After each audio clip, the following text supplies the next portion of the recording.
So hello guys, आज चाहिँ होइन म यो के भन्छ दराजबाट मसल ब्लेसको यो मैले क्रेटिन मगाएको थिएँ।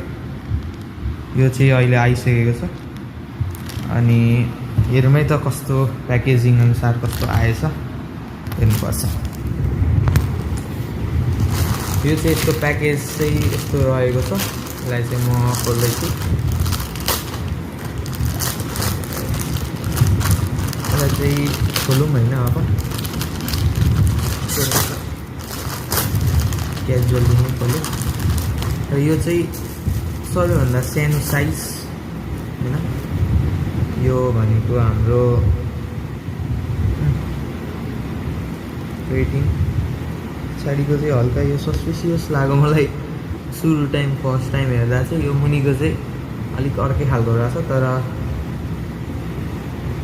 यसको प्राइस चाहिँ 1600 लेखेको छ। तर मैले चाहिँ यो हेभी डिस्काउन्टको साथ 800मा लिएको थिएँ। 1600 लेखेको छ, तर यो चाहिँ मैले 800मा लिएको। एमआरपी चाहिँ 1600 रुपिस लेखेको छ। र यो 100 ग्रामको हो, हेर्न सक्नुहुन्छ। 100 ग्रामको यो रहेको छ। मसल बेसको ओरिजिनल यो स्टिकर पनि रहेको छ। हामीले यो चाहिँ बारकोड स्क्यान गरेर वा अनलाइनमा चेक गरेर यो अथेन्टिक हो कि होइन भनेर पनि हामीले चेक गर्न सक्छौँ।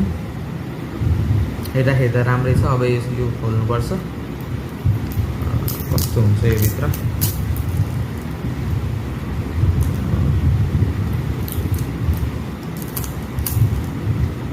चाहिँ मैले खोलिसकेको छु। यसलाई चाहिँ यति साइड टाल्यो।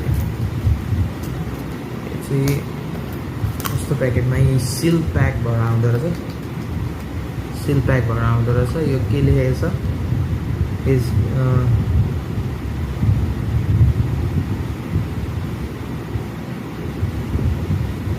चाहिँ तपाईँले यो कोड लेखेर मसल बेस मोबाइल एपमा तपाईँले यो हाल्नु भयो भने तपाईँले यो अथेन्टिक हो कि होइन भनेर पनि थाहा पाउन सक्नुहुन्छ। र यो चाहिँ म अहिले चाहिँ खोल्दिनँ, तर यो चाहिँ मैले थाहा पाइसकेँ। एकदम राम्रो कन्डिसनमा आइसकेको छ। मसल बेसको यो चाहिँ मोनोहाइड्रेट क्रेटिन हो। अहिले चाहिँ अलिक मैले लिन मिल्दैन यो अहिले। र अथेन्टिक पिस राम्रो आएको छ। Thank you. Like comment share subscribe.